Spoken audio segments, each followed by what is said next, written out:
A nurse with over 15 years of ICU experience was passed over for charge nurse.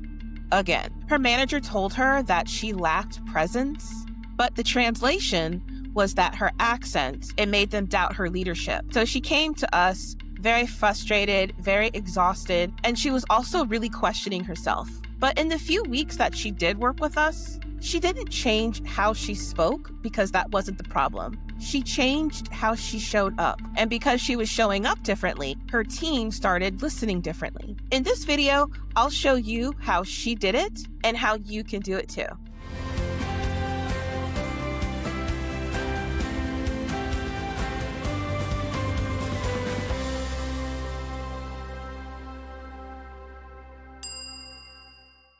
Hello, everyone. Welcome to Frustrated to Fluent. I'm Devin Bruce. I'm the founder and CEO of the English Communication Academy, and we help non-native English speakers in healthcare communicate effectively with their patients, colleagues, and staff. And before we dive in, I do have a free guide called 10 Phrases Every Healthcare Professional Should Know. It is jam-packed with all kinds of phrases that you use in real world medical settings, whether it's clinical or otherwise. It shows you when to say it, when not to say it, the tone, and it also gives you real world examples as well. You can download the guide for free in the description box below. All right, so accent bias. It's real. Studies show that people often make familiar accents for intelligence or authority. That means many highly skilled professionals are often overlooked, not because of what they know or what they don't know, but because of how they sound. But here's the truth. Leadership presence, it has nothing to do with your accent. It's about energy, it's about clarity and control of the moment.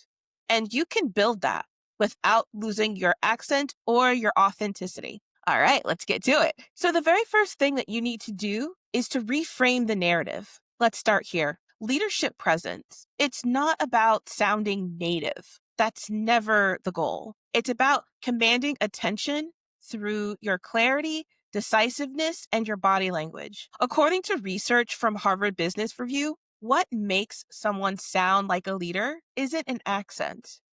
It's vocal variety and strategic pausing. So when you vary your tone and pace, that means that people stay engaged. When you pause intentionally, your words, they carry so much weight.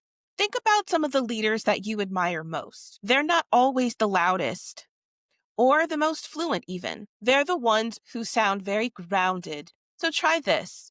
The next time you're in a meeting, slow down by about 10%.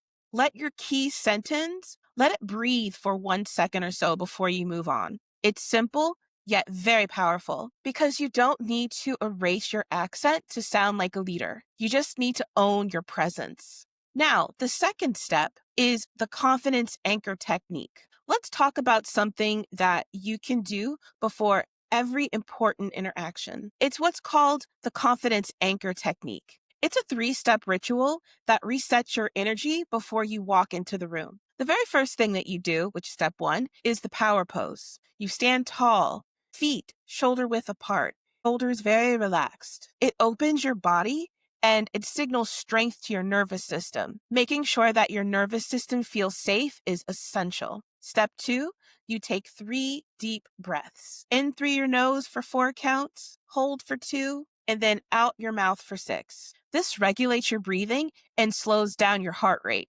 This will prevent any kind of ums and uhs and you speaking way too fast. Then step 3 is one affirmation. It's something short, clinical, and believable. So say something like this. My accent reflects my experience and my excellence. Or I am qualified to speak in this room. Something along those lines. Repeat that once or so before you start your rounds or before you start a meeting or before you start a difficult conversation because it sounds very simple, but this combination of posture, breath, and intention, it creates instant calm because within seconds, your tone deepens, your pace evens out, and your presence feels very grounded. The nurse I mentioned earlier used this before every shift, and in 3 weeks, her manager noticed. She didn't sound different, but she felt different.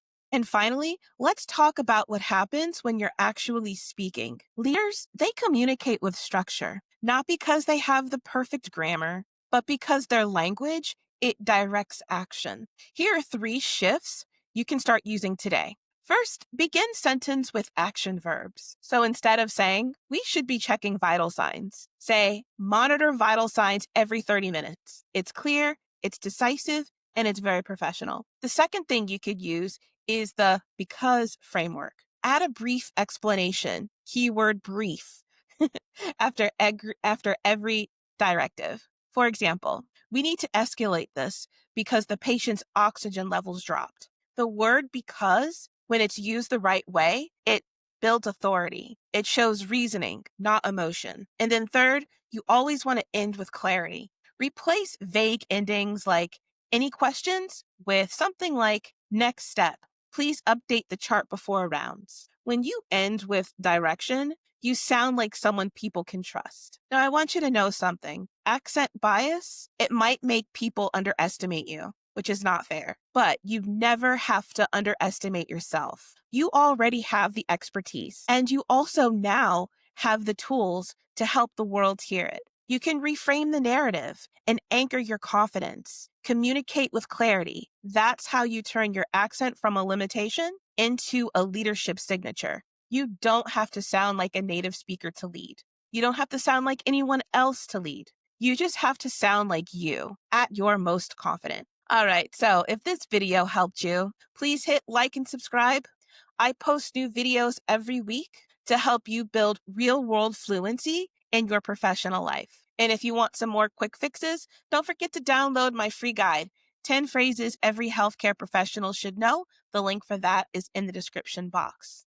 It's jam-packed with essential phrases. It shows you when to use it, when not to use it, and it also gives you real-world examples. And if you liked this video, check these other ones out too. All right, that's it for today. Thank you so much, and I'll see you next time. Take care.